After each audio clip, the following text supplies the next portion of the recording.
Welcome back to the Dis to Digital podcast. Oh shit! I just totally spit into that mic. Hold on, I gotta. It was kind of moist. Yeah, it was kind of moist. I'll change that. We'll redo that. It's okay. Just keep it rolling. Yeah, we'll just keep it rolling. Welcome back to the Dis to Digital podcast, where we talk about today's video games and the classics that inspire them. I'm your host, Brett Clark. And I'm Matt Keaton. And yes, folks, after a long hiatus, we are finally back from a long, well-deserved break. Mm-hmm. And where do we go exactly? And what do we do? Stay tuned and find out right here on Dis to Digital. So, Matt, I'm assuming you saw E3. I mean, it's been a while since like an actual E3 event's happened, especially with like last year.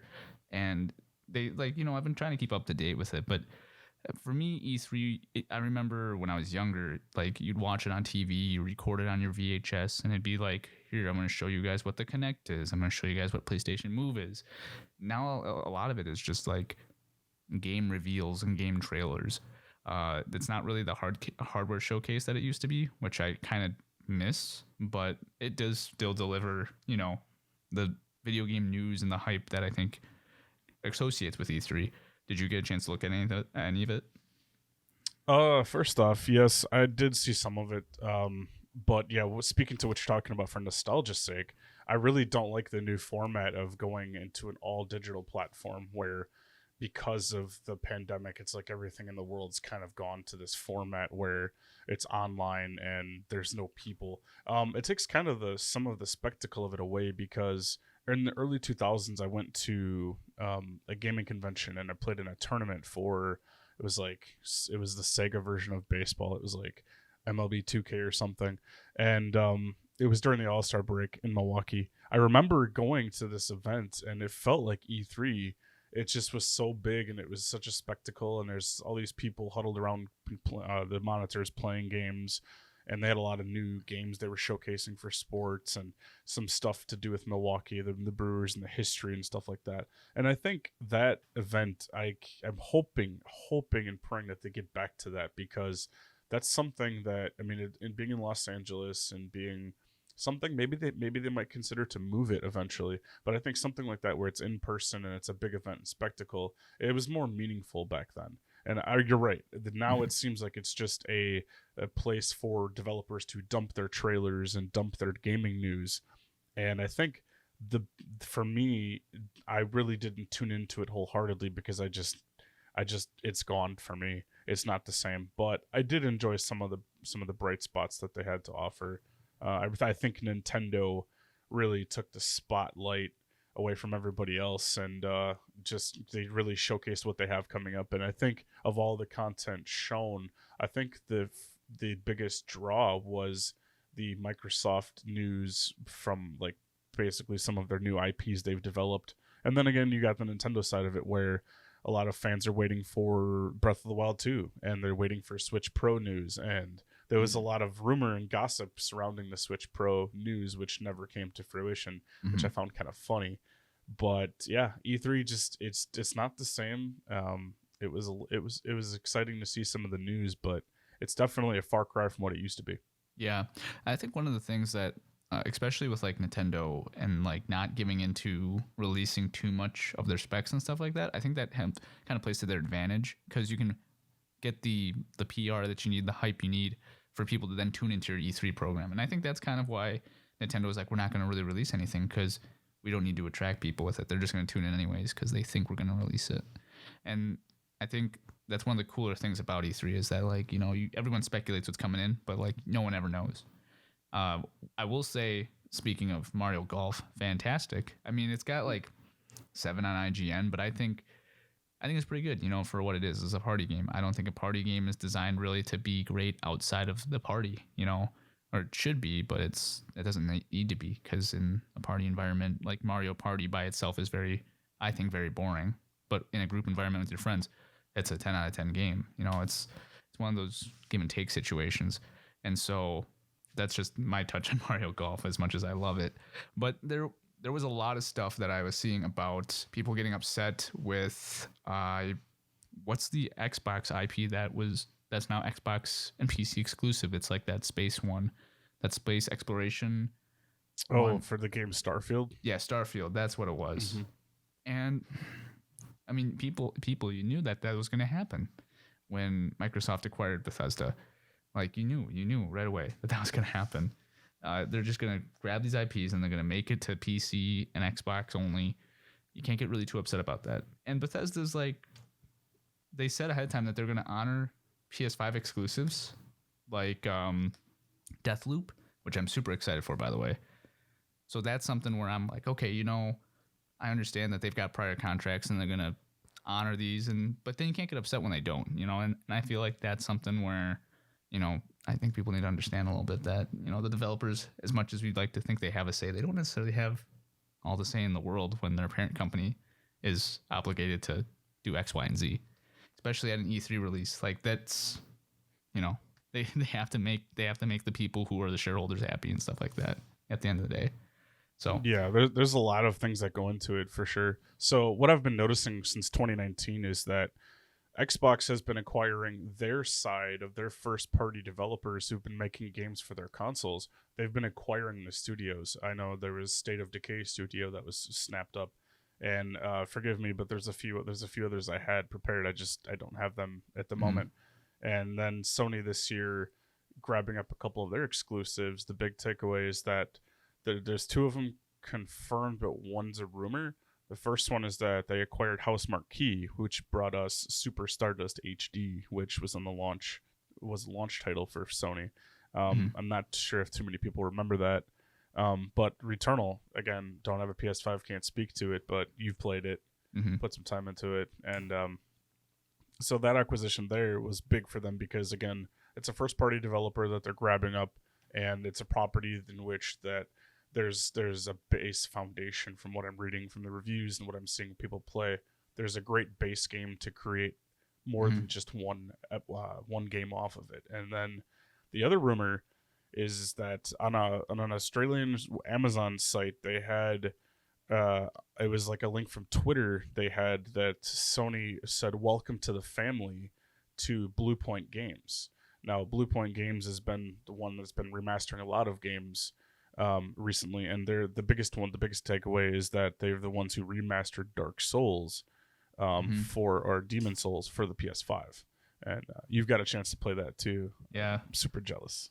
I will say this about both Demon Souls and Returnal. As on the PS5, as you expect, graphics are phenomenal, and I believe Blue Point also did the remaster of Shadow of the Colossus. As I recall, don't quote me on that. I believe it is, or it's Blue Point. It's, there's so many we have to keep track of. We're not used to making the podcast, so we didn't fact check this ahead of time. Matt's got a keyboard over there. He can fact check me on this. But anyways, if that is the case, both are really great remasters. And I think that that's something to be happy with as a consumer, is that you've got somebody who has a really good looking game, who's got the technology behind it, but they also stay true to the roots of the original game. And they honor it, and they understand that even though a control scheme may be dated, that here's the original control scheme as an option for those who want to play that way or who may be better at that than this updated control scheme. I like that. I like that a lot, that they take that extra time to care about the user when they're redeveloping and redesigning a game. And Returnal has a really nice control scheme. I think it really showcases very well the potential of the PS5 DualSense controller, especially with the triggers, the haptic triggers, because you can have a half press for ADS, and then if you fully press it, it does like a special ability. And I like that a lot, that you get like almost an additional button out of it. Nice. And it's cool things like that I think that other companies need to use more of, because otherwise the technology is kind of wasted. It's something that like the speaker inside of the PS4 controller. Like there's a couple of games like GTA and stuff like that where like the police radio would come through the controller. I think more companies need to do that. And you've got a company that has made a really good proprietary Sony exclusive and who shows that they're willing to use all the technology in the controller. That's what you need. You need a developer who can showcase all of the abilities of your gaming system, Yeah, that reminds me of Insomniac. Sorry to cut you off there. Yeah, no reminds me of Insomniac games where they made. Am I remembering the correct developer behind Infamous? Yes. Second Son. Okay, so they've got the controller where you can actually turn it up on its side and shake it like a spray can, and then you actually Hmm. have to use the motion with the Axis controller, like you're holding a spray can, and then you've got the touchpad which does certain things at different points in the environment. And I feel like that IP, that the company, they like made the best use out of the DualShock 4 that I've Hmm. ever seen for the controller. Microsoft definitely can't touch that. Yeah. Um, both with not having a speaker, but also really not having those motion controls. And yeah, that was like the best thing for me. That brought back, like, that flooded me with memories of the PS4 launch. Hmm. And I did double check really quick while you were talking there about Blue Point, just because we wanted to Hmm. fact check it. They did make Shadow of the Colossus the remake, and they Nice. also did the Uncharted remaster, the Nathan Drake collection. Oh, okay. Yeah. So Okay. I knew they did something else. And with that being said, like, you're exactly right. Like the fact that even like Last of Us, the remaster of that, in order to like shake your flashlight and stuff like that, little stuff like that, and you might be like, oh, whatever, it's kind of gimmicky. It's something that just is, it's external, Hmm. and it brings you in a little bit more into the game. Um, Same thing with, I forget what game it is. It might be Destiny, where you activate your ghost or something, and your flashlight turns on. Like it glows, the back of your controller glows white like a flashlight when you activate your ghost or something like that. There's a couple of Hmm. games that are like that, where you activate your flashlight or something and it turns the screen bright. Or you shoot your gun and then the back of the controller flashes, so like there's splash on your walls from the brightness of your controller and stuff like that. And I like that a lot. I think that it's something that you take for granted as a console player sometimes. And in the PC world, majority of people care about the graphics and the performance that's on their screen. And I'm like, okay, that's cool. Same thing with kind of Xbox. It's like whatever's on your screen, I care about the graphics. I care about the experience more. And I think that PlayStation, not to be a PlayStation fanboy by any stretch of the means, in this situation with controllers, they have a potential to add such a nice element to the experience that Xbox can't. VR being the ultimate, experience grab is by far the best, but it's far from being perfect. And that's something where, you have companies that you need to have companies that prioritize in your hardware. Otherwise, you're not going to be able to show it off, and it's just kind of wasted. Like I said earlier, not to repeat myself, but like, you have to have a good developer. You can't have Bethesda making those games. You can't have Bethesda showcasing how buggy it could be. You need to have a good company doing it. You know. Yeah, that's what kind of scares me about some of their new IPs. I'm kind of waiting for them to come back around with Fallout, but I think they definitely need to take some time off. And Mm-hmm. the same thing with Elder Scrolls. I'm really thankful that it does take quite a long time in order to make a new title, because they just have so much going on, Mm-hmm. and they have so much they can improve on. I just hope for those IPs in the future that, especially on Microsoft's side, that they just don't pump out the same quality of content, that they actually bring it up to next gen level, and hopefully in the 10 years or so that it takes to make it, by the time it releases, it's not going to already be outdated. Mm-hmm. And I think that's the biggest downfall. Speaking of the controller peripherals and like accessories and those things with the controller for Sony, they far outweigh the Xbox, just because of the fact that it adds an immersion to the game that you otherwise wouldn't have. I Mm-hmm. remember playing Grand Theft Auto 5 and running from the police, and then your controller is flashing red and blue, and it's flashing different colors for the different characters that you take over and control. And I remember, you get a phone call or text message, and it pops up on the speaker on your controller. And it's just those little things like that really help. One thing I think is we're going to see in the future is those haptic vests that you put on to Mm-hmm. give you that full immersion. I think that's going to be something in the future that maybe one of these companies is going to decide to adopt and maybe patent their own, or take it with. I don't know. I think that paired with a gaming console would be a heck of a lot of fun. I Mm-hmm. know they have them for, like, with your phone, you can hook it up and watch a movie, and you can feel that surround sound and that haptic sense just vibrating your chest and making you feel like you're really there. Mm-hmm. It's funny when you go back and watch classic movies and you see like Yeah. the virtual reality from the future, and you see like the setup, and they've got a vest and goggles, and they're in this cube looking thing, and it's kind of funny, but it's not far from the truth. I think we're Yeah. there in the future. Maybe another 10 or 15 years in gaming, we'll design some better stuff for that VR. But yeah, I don't know. That's about it for news. Oh yeah, that's not it totally. The Senate, they passed a bill. They dumped like 52 billion dollars into semiconductor productivity, and I don't know. Hopefully that means we're gonna get some more semiconductor chips, and we're gonna have some more consoles and graphics cards, and we'll have some more starters for vehicles and things like that. And hopefully we get back to being able to go into a store and buy a gaming console, or go into a store and buying a graphics card, which I As need well to do. needed. Yeah. Yeah. And I mean, like, I will say this, like, we can only hope, at this point, and hope that, eventually once there's enough product to reach the masses, that scalping kind of just becomes unprofitable in that situation. Because for me, I don't need a new graphics card. Like, I have a 2080 Ti, but I really would like, 3080 Ti, or, like, I would like a 480 Ti. I'm itching there because I'd like to have a second PC that's powerful enough to play games out in my living room. So I get you on that. It's really tough, especially when it's like you want to go for like high end exclusive product, and it's like it's already limited to begin with, and now like it's just astronomical. It's like I may as well just like buy a house instead of buying a graphics card, because the amount for a graphics card is a down payment on a house at this point. Mm-hmm. So For sure. yeah, it's ridiculous. I was looking into it. I was about to bite, and it's like instead of being $1,200, it was like $5,000. I'm like, I'm not doing that. Not doing that. Mm-hmm. I gotta draw the line somewhere. I gotta be, I gotta be a little smart with my money.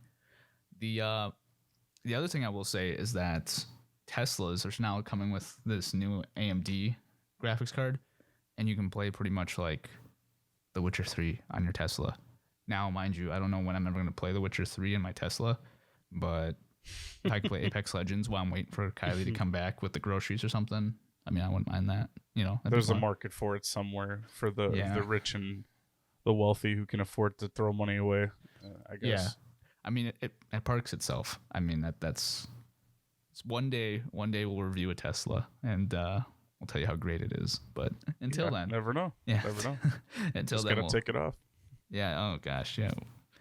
Until that day, we'll just keep on driving our manual parking cars.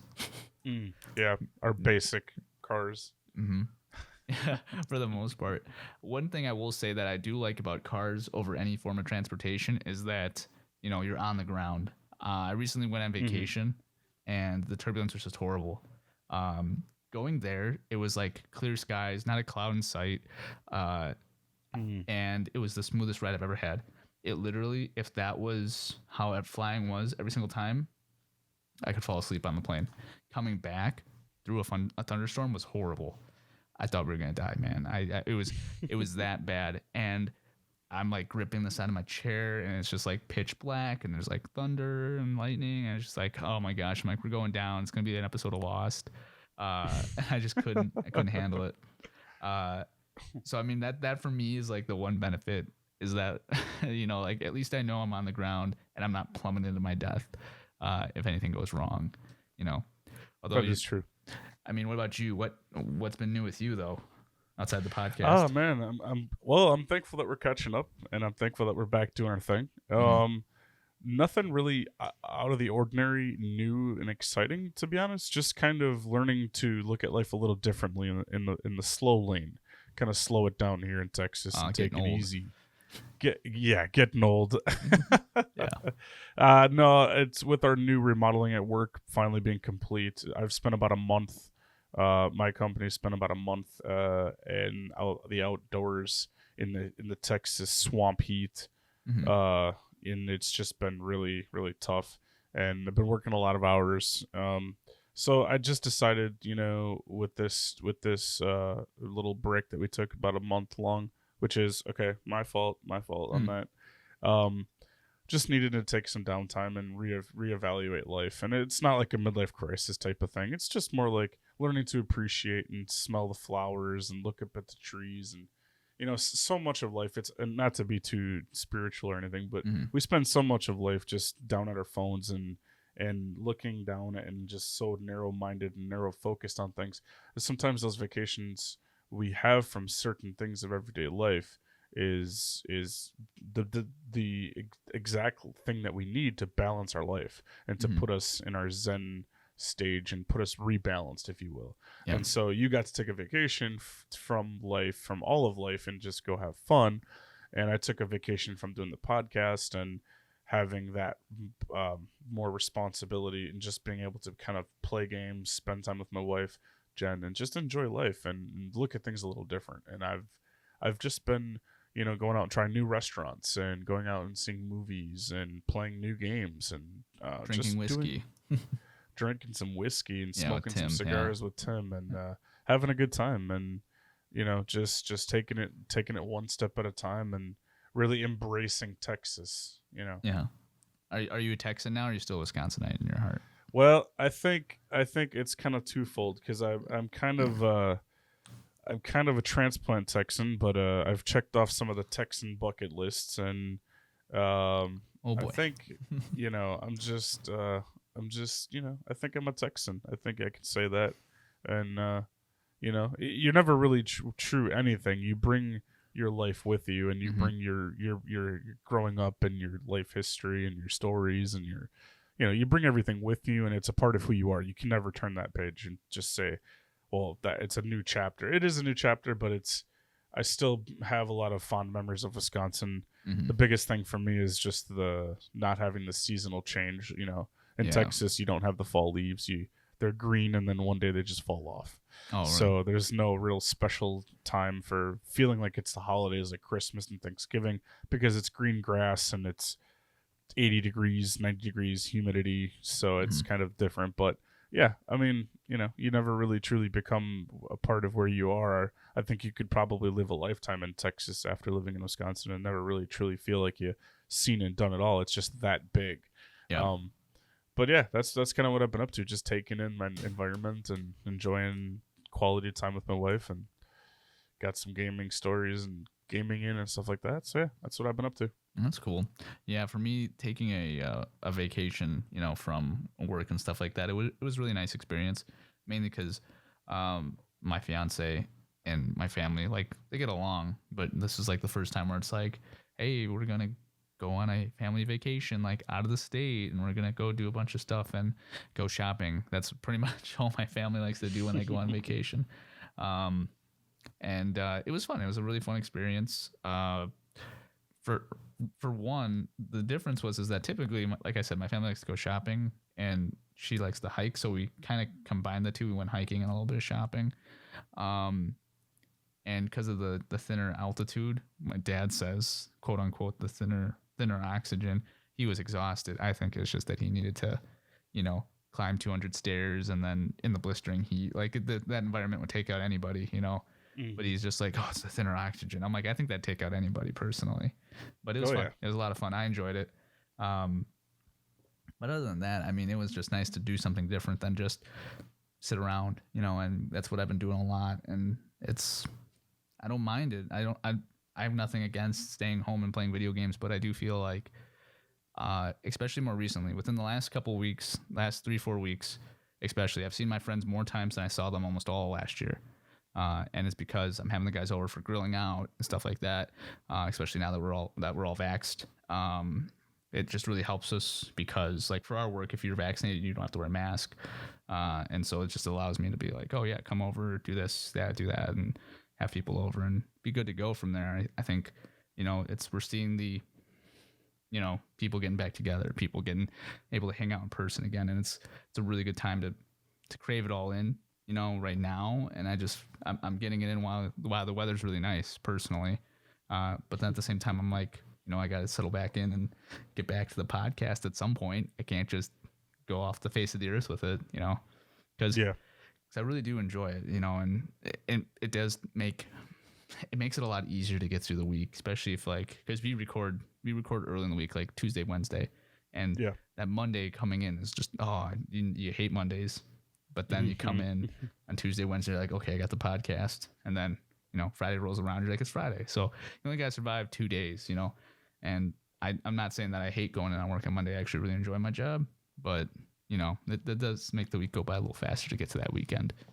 But other than that, I mean, takeaways from not being on the podcast was I had an itch for it. I missed it. I missed being productive and making something creative. And even if it's just one listener in the world listening to this, we appreciate you. Like, Absolutely. Because all it is just kind of us. It's almost like I don't mean to be like a middle school girl here, but it's like a diary, like, almost of like our life and our views of video games. And trying to preserve, like, kind of, for me, it's more like preserving my view of video games. Cause like I'm into a genre of games. I'm into this genre of games one year. I'm into this genre of games one year. But, for me growing up, I was really into JRPGs, and it's something that I don't really acknowledge to this day as like currently I don't really go around saying, oh yeah, I'm a really big JRPG fan. Like I'll play one or two, like a year if at most. But with the podcast, I can go back and talk about games that I'm very passionate about, and that may be out of my stereotypical genre that people associate with me, and that helps me a little bit understand myself as a gamer and understand that, oh, since I like this game and I've forgotten that I like this game, I might like the fifth iteration of it because I played it years ago. That's something that, especially with the new Mega Tension game that just came out for the Switch, which is, for those of you who don't know what Mega Tension is, it's the original series made by Atlas for Persona. Persona is a spin-off of the series, and Persona is extremely popular. They just re-released it for the Switch, the original series, and I'm half tempted to pick it up because Persona is especially Persona 4, is such a huge game in my life. Mm-hmm. Like, it's such a fantastic game, and so it's like, but if I didn't have the podcast, I'd have been like, well, it's not Apex Legends, so I'm not going to play it. Sort of thing like that. Yeah. Like, it's not a multiplayer first-person shooter. I'm not going to play that. Like, get that out of here. So, what about you? What was your takeaway? Kind of reflecting on the podcast and listening to some old episodes and kind of seeing where we started and going back to the beginning, 33 episodes ago, mm-hmm. and just kind of seeing where we started and how we kind of blended together and what we've done. For me, it's about leaving something behind, leaving a footprint in time, and it's an ability to, like you said, try new things and further expand your gaming demographic and expand and bolster your gaming library. And also, it's about making memories. And yep. This is one of the greatest memories that I've had to be able to share in my lifetime. Was to be able to do something like this, and like almost like you're charting a course. Now, there's it's like podcasts are like underwear today. You can see them everywhere, you can buy them everywhere, you can listen to them everywhere. But that's the beauty of it, is that everybody's podcast is not going to be the same as someone else's. Everyone's mm-hmm. different. Everyone's going to have different opinions and views. Some are going to be hardcore comics who are gritty and dirty and funny. Mm-hmm. Others are just going to be informative. And ours just really blends everything in our lives together and brings youth and experience and fun and interactivity and brings it all together into a well-rounded package of just two guys trying to share their life experiences, have fun, and put some history out there and make mm-hmm. some memories. And that's what it's about for me. And that's what I've been able to pull away from this hiatus from this past month, and just kind of self-reflect and, see how things are. And, I think when we first started doing this, I was more into Call of Duty and shooters and things like that. Mm-hmm. Now, I haven't been excited for those type of games since, like, shooters were controversial, like Black on the Xbox. Yep. And like things like that, where shooters were controversial and dark and gritty and dirty, and blood was something that you couldn't get in a video game because parents wouldn't buy it for them and for their kids. And it's like I'm getting that itch to have those competitive shooter games back after months of not playing them. And I actually, this past week, I've kind of stepped outside myself and I've played DayZ, which I've never played before. Mm-hmm. And I've made some strides to playing some different types of games.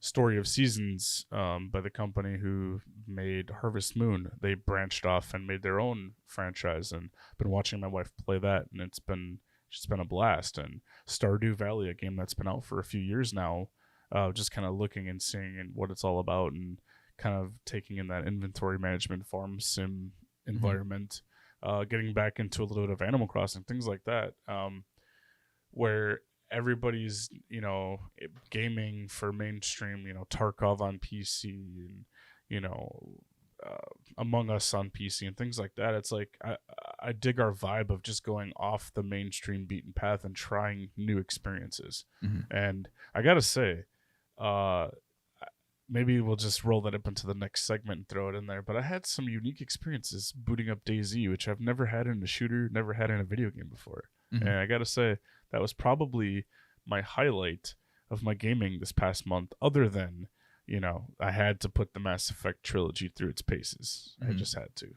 Yeah, So, why don't you talk a little bit more about that DayZ? I've got a couple of experiences with DayZ back so when it first came out, though. yeah. So I booted it up on Xbox since it's on the Game Pass, and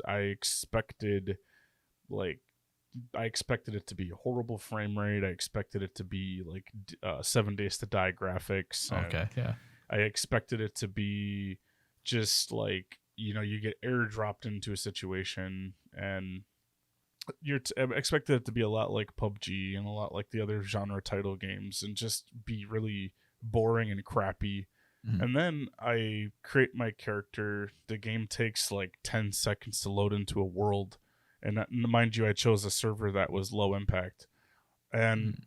I wake up on the ground. That was cool. And Mhm. there's zombies around me and surrounding me, not heavily, but there's a few. And I'm like, kind of taking everything in, and Mhm. then learning the controls, that which was the biggest adjustment to get used to. But originally, right off the bat, I had a player that I could hear. He was using the mic, like using the microphone to talk, and he came by. And he actually, instead of like being a douche and killing me, he saw that I was a noob. He saw that I had a basic outfit on and like Mhm. a pipe on my back, and I had a like an old double barrel shotgun I found. Immediately when I walk over to the side, like I find some stuff, and then he comes up to me and he just like drops me a bunch of gear, like Mhm. out of the blue, like a bunch of stuff he was carrying that he didn't need.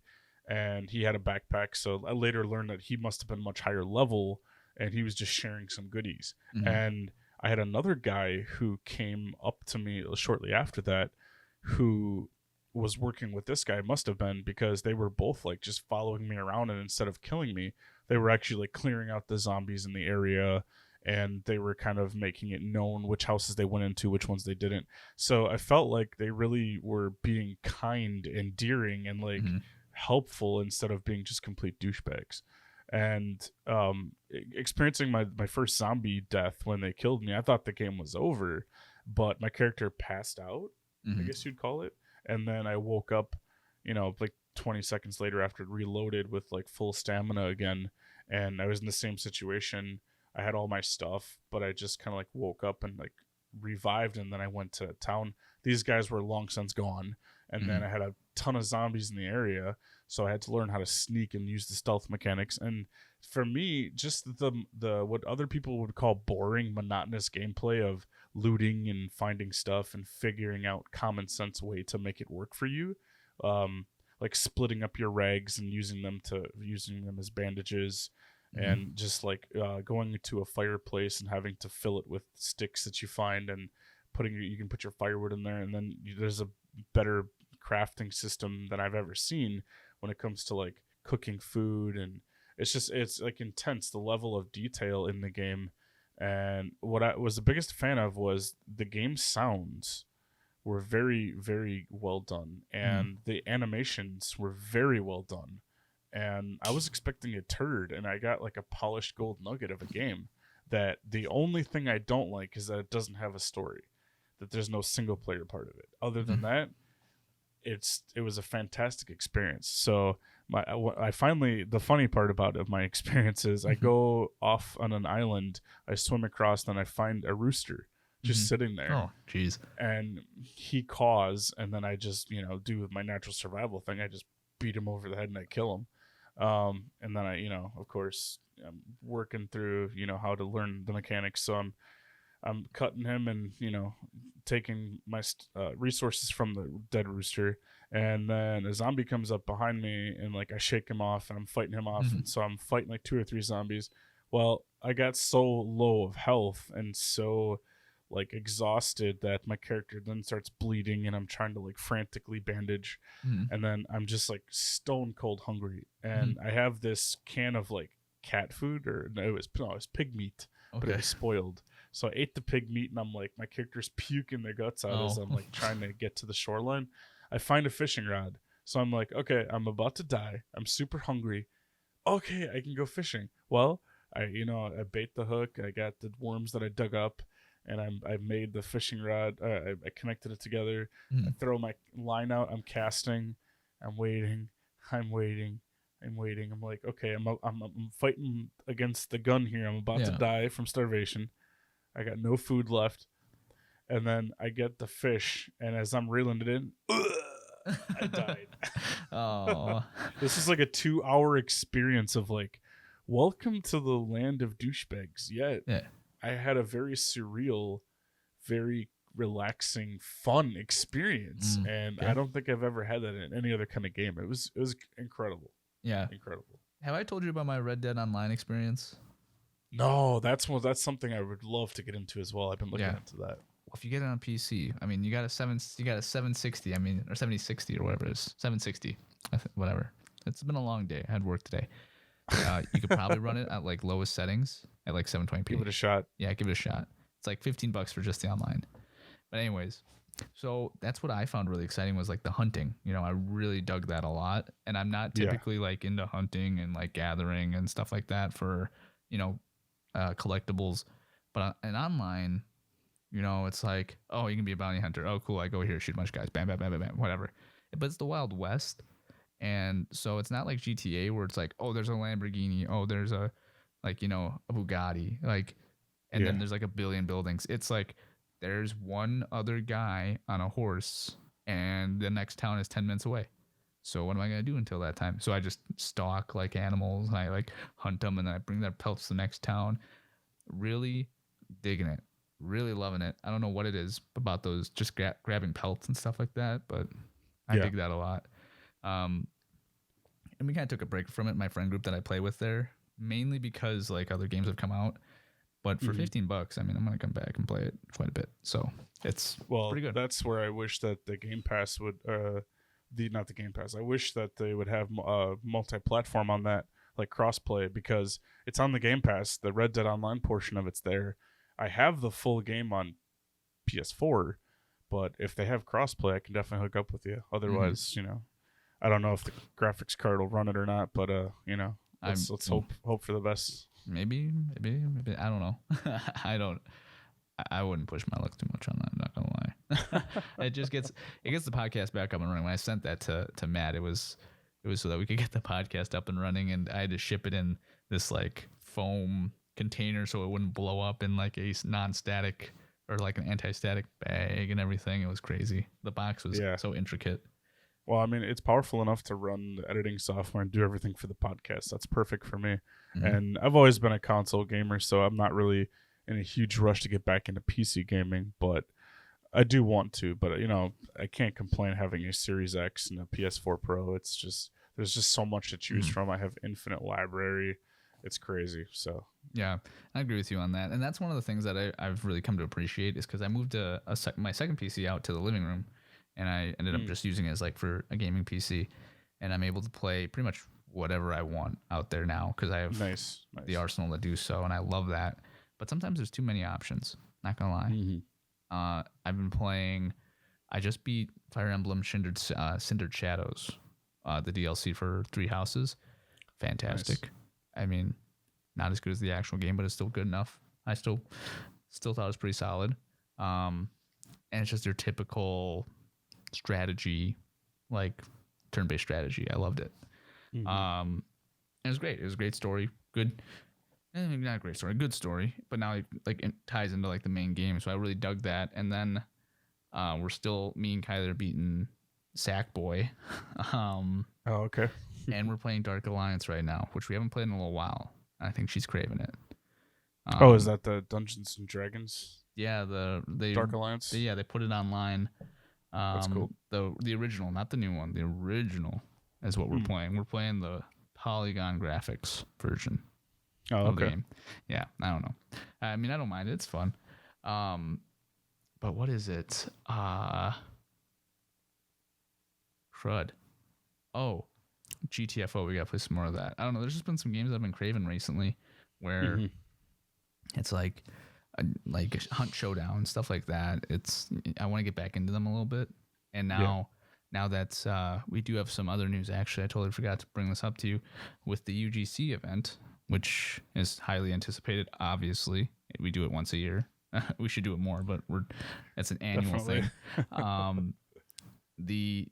The gauntlet has been tossed down for Rocket League, so I gotta get back on Rocket League and start practicing that for when we go against Hard to Kill and JT's Reaper again for that. They want their banners back.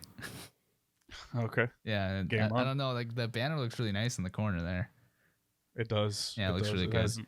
It has moved a couple of times due to my strategic furniture rearranging, but it's gonna stay there. It's gonna stay there. Hopefully. Yeah, it's gonna stay there. It's just gonna have another little badge on it. There you go. Yeah, we're not giving it up. We're gonna keep it. He really wants it back. He was like, I want my banner to come back home. I'm like, well, best of luck to you on that. So I think with that being said, I think it's time to go over to our save point. Sounds good. I don't have my mix board to play the sound. It's right. It's literally like 2 feet away from my hand. Anyways, we'll do that in post. Anyways, so this week's save point, we are supposed to talk about ideas for our next episodes. I don't know why we put that in there. Our writers, we were gone for a month. We had to let go of our writers, so they're coming back at some point. We had a furlough for our writers. They needed to go seek other employment opportunities in the meantime. So they got a little busy and got a little lazy. But anyways, I think going forward, we have another Life is Strange episode coming out. Well, we didn't talk about that. Life is Strange 2, or not Life is Strange 2, but Life is Strange, the original game, the best game collection. Yeah, the collection is now on Switch. Shortly after we released the first episode, it went to Switch. So it's fantastic. Crap, I just dropped my ring. Yeah, Life is Strange episode 2. We'll be talking about that probably in the next podcast. And go in depth on that. I really enjoyed that episode. I think that's one of our better episodes, personally. Absolutely. I just wish my mic wasn't hot noise at that time. Sound, but it's gonna sound better now. It's gonna sound way better now. It's all good. Yeah. Yeah, looking forward to that. I really enjoyed that, and I'm looking forward to the comparison and the contrast from the first to the second, and definitely looking forward to digesting the rest of the game too. And I find it funny. We talk about Sony. My computer takes a dump.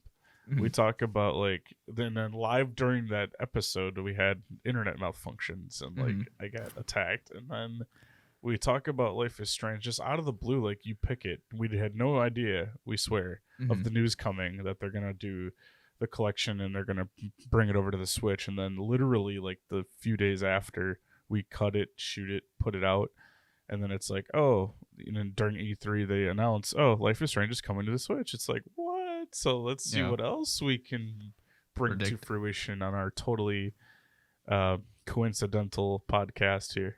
Yeah, and the thing, oh my gosh, we should have put it out there. We should have had a prediction so that way people will be like Brett at Dis to Digital predicted that the Switch would come, or the Switch version would come. Yeah. And then people will come to us for all of our news because we got an inside source, quote unquote, sort of thing.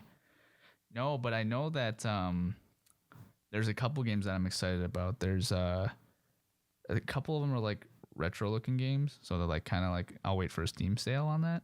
But there's a new Aliens game. Fireteam. Yes. Yes. And you're getting it. Because I think it's gonna be crossplay on Xbox and PC. I think it might be. Yeah, I gotta say the trailer sold me just to the fact that they're just showing the game in engine. They're not showing you glitz, glamour, CGI that's been post edited and it's a video.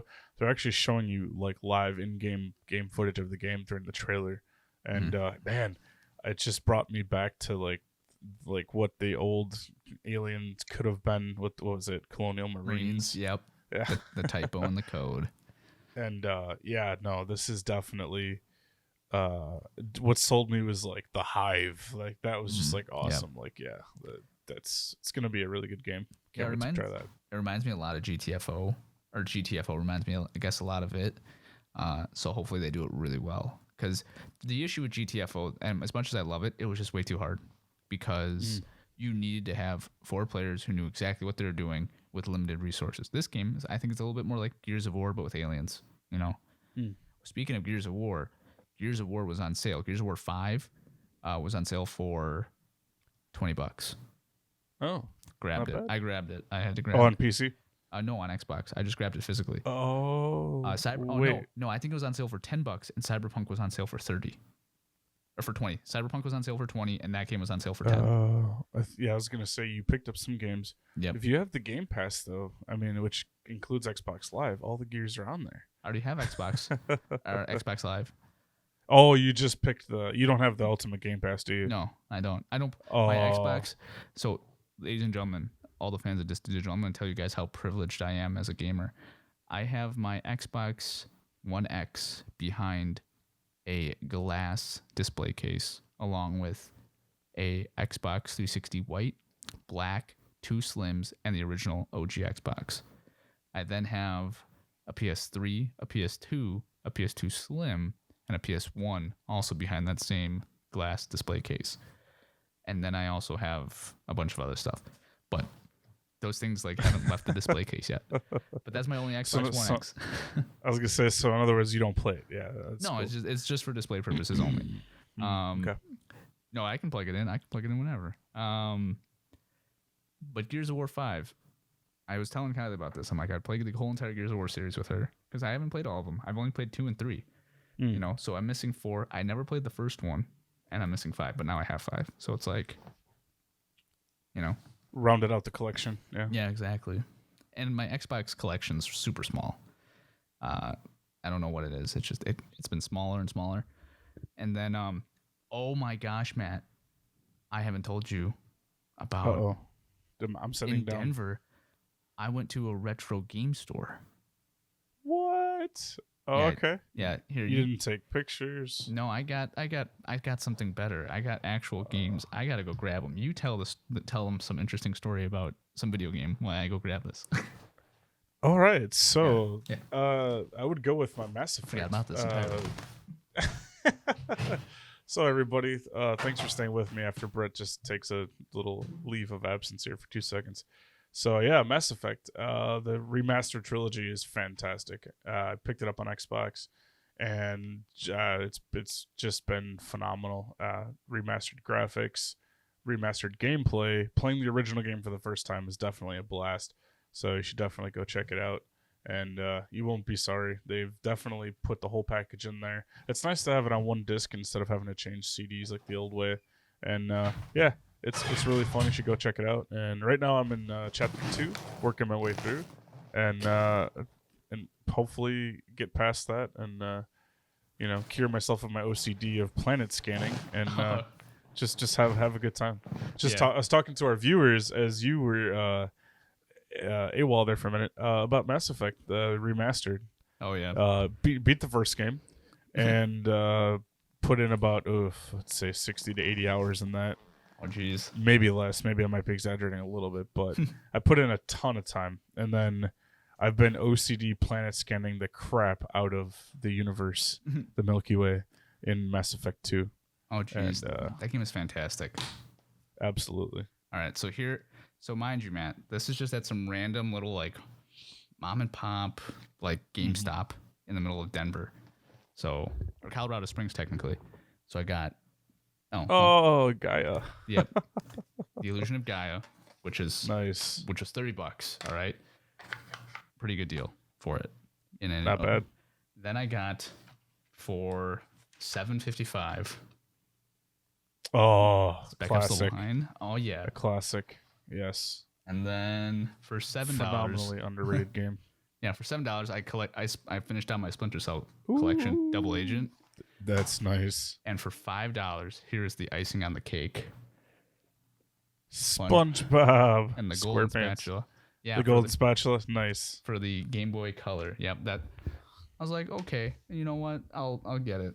So nice. Kylie busted out Gaia, tried it out for like 5 minutes and played a little bit of it. And then I haven't touched the other 2 games. Spec Ops: The Line is definitely a must touch, though.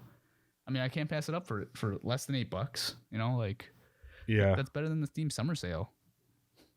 So yeah, that game was fantastic. I could do a post how many years later review.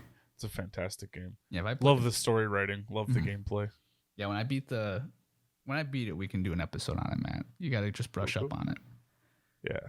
But yeah, I think there's a lot of cool games coming out, and there's even more games in our backlogs that we've been playing. And you know, the list in the background, people, it keeps on growing and growing, and you know, it's just gonna keep on growing. The games I beat, we earlier in the series we had a list of all the games that we beat here at Dista Digital, and that list is already what I think 13 games long.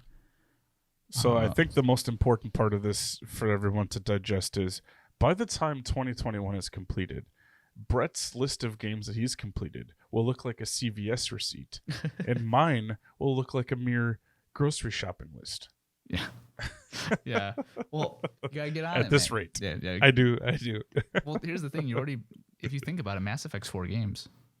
Or 3 games. Yes, 3 games. It is, and then I'm also gonna hit Andromeda. You know, I never played. I played like 5 minutes of Andromeda back in the day, and just never picked it up. And then I heard later they fixed all the crap with it, especially the eyelids and all that stuff, and they made it like really good. I guess I don't know. I'll check it out, but yeah, we should do that because if you play Mass Effect, I'm super close to beating it on PC.